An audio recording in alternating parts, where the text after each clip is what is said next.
میر تقی میر، حیات، شاعری اور فکری جہاد۔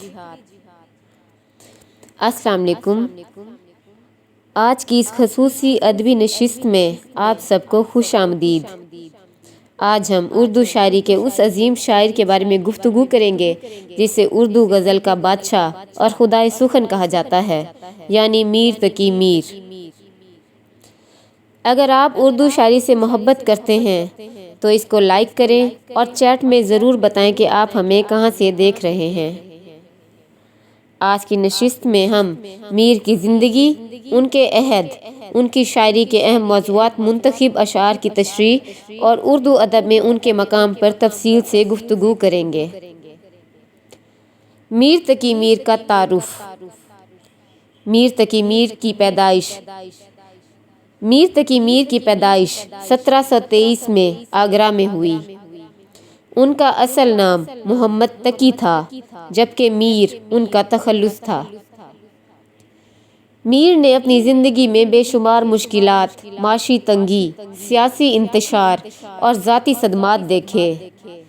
یہی وجہ ہے کہ ان کی شاعری میں درد، اداسی اور انسانی جذبات کی گہرائی نمایاں نظر آتی ہے۔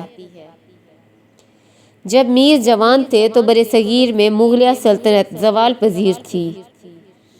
سیاسی بے یقینی، جنگوں اور سماجی انتشار نے لوگوں کی زندگیوں کو متاثر کیا۔ میر نے اس پورے دور کو نہ صرف دیکھا بلکہ محسوس بھی کیا، اور یہی احساسات ان کی شاعری میں منتقل ہوئے۔ میر کو خدائے سخن کیوں کہا جاتا ہے؟ ناظرین، ایک اہم سوال یہ ہے کہ آخر میر کو خدائے سخن کیوں کہا جاتا ہے؟ اس کی سب سے بڑی وجہ ان کی شاعری کی سادگی اور اثر انگیزی ہے۔ میر مشکل الفاظ یا مصنوعی انداز اختیار نہیں کرتے۔ وہ دل کی بات ایسے انداز میں کہتے ہیں کہ قاری یا سامع فوراً متاثر ہو جاتا ہے۔ ان کے اشعار میں جذبات کی سچائی موجود ہے، اور یہی سچائی انہیں اردو کے بڑے شعراء میں ممتاز بناتی ہے۔ میر کی شاعری کا بنیادی موضوع عشق۔ میر کی شاعری کا سب سے اہم موضوع عشق ہے، لیکن میر کے ہاں عشق صرف محبوب تک محدود نہیں۔ ان کے ہاں عشق ایک ایسی کیفیت ہے جو انسان کو بدل دیتی ہے، اسے دکھ بھی دیتی ہے اور شعور بھی عطا کرتی ہے۔ شعر ملاحظہ کیجیے۔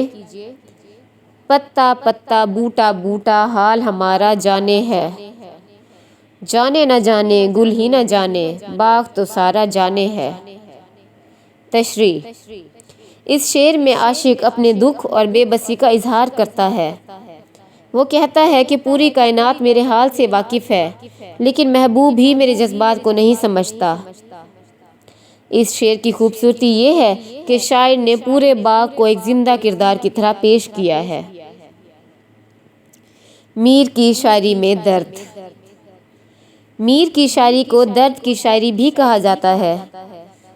ان کی زندگی مسلسل آزمائشوں سے گزری، اسی لیے ان کے اشعار میں غم کی گہری کیفیت محسوس ہوتی ہے۔ ایک شعر دیکھیے۔ دل کی ویرانی کا کیا مذکور ہے، یہ نگر 100 مرتبہ لوٹا گیا۔ تشریح۔ میر اس شعر میں دل کو ایک ایسے شہر سے تشبیہ دیتے ہیں جیسے کوئی شہر بار بار اجڑ جائے، ویسے ہی انسان کا دل بھی بار بار ٹوٹتا اور زخمی ہوتا ہے۔ میر اور سادگی بیان۔ میر کی شاعری کا ایک اہم وصف سادگی ہے۔ مثال کے طور پر، میر کیا سادہ ہیں بیمار ہوئے جس کے سبب، اسی عطار کے لونڈے سے دوا لیتے ہیں۔ تشریح۔ یہ شعر بظاہر مزاحیہ محسوس ہوتا ہے، لیکن اس میں عشق کی انتہا بھی موجود ہے۔ عاشق اسی شخص سے علاج چاہتا ہے جس کی وجہ سے وہ بیمار ہوا۔ یہی سادگی اور فطری پن میر کی شاعری کو زندہ رکھتا ہے۔ میر کی شاعری میں تنہائی۔ میر نے تنہائی کو نہایت خوبصورتی سے بیان کیا ہے۔ ان کے نزدیک انسان کا سب سے بڑا المیہ تنہائی ہے۔ ان کے متعدد اشعار میں یہ احساس ملتا ہے کہ انسان ہجوم میں رہ کر بھی اکیلا ہو سکتا ہے۔ آج کے دور میں بھی بہت سے لوگ اس کیفیت کو محسوس کرتے ہیں، اسی لیے میر آج بھی ہمارے قریب محسوس ہوتے ہیں۔ میر اور انسانی نفسیات۔ میر صرف شاعر نہیں بلکہ انسانی نفسیات کے گہرے مشاہد بھی تھے۔ وہ انسان کے خوف، امید، محبت، محرومی اور حسرت کو بڑی باریکی سے بیان کرتے ہیں۔ اسی لیے ان کے اشعار پڑھتے وقت محسوس ہوتا ہے کہ شاعر ہمارے اپنے جذبات کی ترجمانی کر رہا ہے۔ میر اور غالب کا مختصر موازنہ۔ اکثر لوگ سوال کرتے ہیں کہ میر بڑے شاعر تھے یا غالب؟ یہ سوال آسان نہیں۔ غالب فلسفے، فکر اور پیچیدہ خیالات کے شاعر ہیں، جبکہ میر جذبات، درد اور سادگی کے شاعر ہیں۔ اگر غالب عقل سے گفتگو کرتے ہیں تو میر دل سے بات کرتے ہیں۔ اسی لیے اردو ادب میں دونوں کا مقام منفرد اور بلند ہے۔ ایک اور خوبصورت شعر: عشق ایک میر بھاری پتھر ہے، کب یہ تجھ ناتواں سے اٹھتا ہے؟ تشریح: میر عشق کو ایک بھاری پتھر قرار دیتے ہیں۔ ان کے نزدیک محبت ایک آسان جذبہ نہیں بلکہ ایک بڑی آزمائش ہے۔ یہ شعر آج بھی اتنا ہی مؤثر محسوس ہوتا ہے جتنا اپنے زمانے میں تھا۔ میر کی ادبی خدمات۔ میر نے صرف غزلیں ہی نہیں کہیں بلکہ اردو شاعری کے مزاج کی تشکیل میں بھی اہم کردار ادا کیا۔ بعد میں آنے والے بے شمار شعراء نے میر سے اثر قبول کیا۔ اردو غزل کی روایت کو مضبوط بنانے میں میر کا کردار بنیادی حیثیت رکھتا ہے۔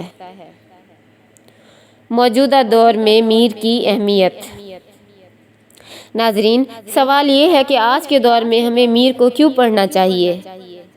اس کی وجہ یہ ہے کہ انسانی جذبات آج بھی وہی ہیں۔ محبت، جدائی، امید، حسرت اور تنہائی آج بھی ہماری زندگی کا حصہ ہیں۔ میر نے انہی جذبات کو اتنی سچائی سے بیان کیا کہ ان کی شاعری صدیوں بعد بھی تازہ محسوس ہوتی ہے۔ آج کی ویڈیو میں ہم نے میر تقی میر کی زندگی، شخصیت، شاعری کے موضوعات اور منتخب اشعار پر گفتگو کی۔ اگر آپ کو یہ ویڈیو پسند آئی ہو تو چینل کو سبسکرائب کریں، ویڈیو کو لائک کریں اور اپنے دوستوں کے ساتھ ضرور شیئر کریں۔ آپ سب کا بہت شکریہ۔ اللہ حافظ۔